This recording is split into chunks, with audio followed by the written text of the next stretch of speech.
唔知大家有冇留意，近呢幾年周圍都多咗好多人講 Natural Wine 自然酒，包裝文青，個 label 又夠新潮，好多時都會用蠟頭代替鋁製酒帽。但係同時，我哋傳統接觸開嘅大牌子商業酒依然佔據住貨架最重要嘅位置。到底所謂自然酒同非自然，商業同唔商業又有咩分別？係咪打住自然兩個字就一定高級啲、健康啲？今日 Wine So Funny 同大家用最貼地嘅方式拆解一下自然酒同商業酒嘅兩大流派。首先講下釀造哲學，市面上大賣嘅商業酒，所謂商業，即係關乎產量同規模。酒莊嘅產量往往每年幾十萬到幾百萬支，酒莊要追求嘅係極致嘅穩定性。情況就好似連鎖麥當勞咁，無論你去到邊度、幾時買，食落口都係同一個標準嘅美味。酒莊喺葡萄園管理上會用上化肥、農藥、殺蟲劑等等，機器幫助翻土、修剪噴藥工作。而喺酒窖釀酒嘅過程，人為參與度極高，會運用現代科技同先進嘅釀酒設備，精準控制溫度，配上商業酵母，確保最有效率嘅發酵。而喺釀造工藝上會多用橡木桶，追隨市場大眾化嘅口味要求，加上包裝精美同埋龐大嘅市場行銷，務求喺市場上做出更具競爭力同吸引力嘅葡萄酒。相反，自然酒就似冇味精嘅手工私房菜。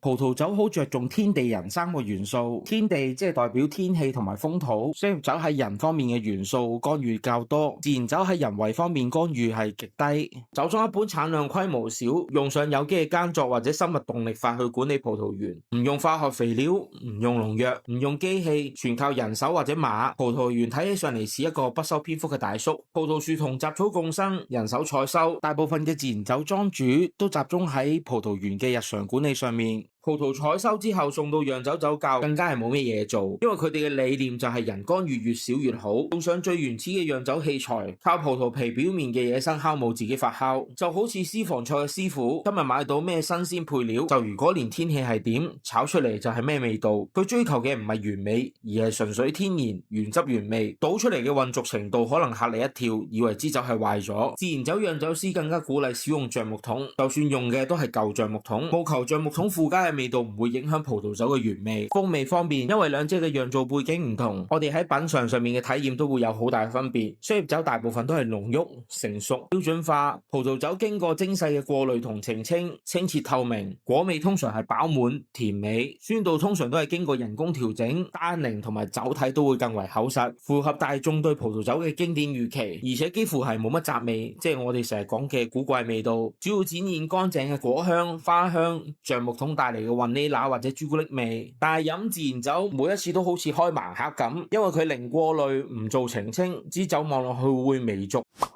活潑、野性、多變，似新鮮現摘嘅水果，高酸多汁，酒體輕盈，成日都會帶有酵母感、康普茶、生麵團、乾草、皮革或者係泥土等等嘅鄰舍味。佢哋最想呈現葡萄酒卸下化妝品嘅素顏，自然酒飲嘅係最純真嘅個性同生命力。好多人追捧自然酒係因為佢無添加或者極少添加二氧化硫，覺得飲完第二日唔會頭痛。專家話俾我哋聽，呢一個係一個美麗嘅誤會，二氧化硫只係用嚟防腐。真正令人宿醉頭痛嘅係酒精本身導致你脫水同埋發酵產生嘅生物胺。有時自然酒因為環境太自然，生物胺可能仲多，所以飲多咗第二日一樣有機會頭痛。但係值得留意嘅係，好多自然酒為咗追求自然成熟同埋平衡，通常會刻意追求高糖度去釀出高濃度嘅酒精同重單寧嘅酒，所以好多自然酒酒精濃度都會喺11度到12.5度之間，比起動不動就14.5度或者15度嘅新世界商業酒，飲自然酒酒精總攝入量相對變少，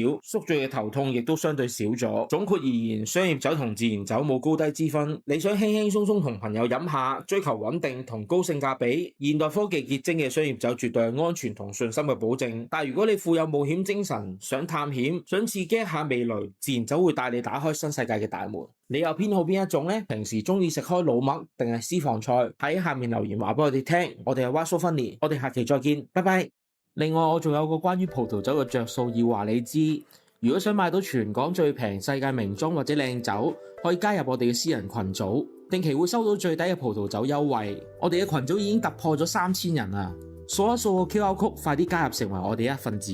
我哋係 Wine So Funny，記得訂閱、讚好同埋 subscribe 我哋嘅頻道。下次見，拜拜。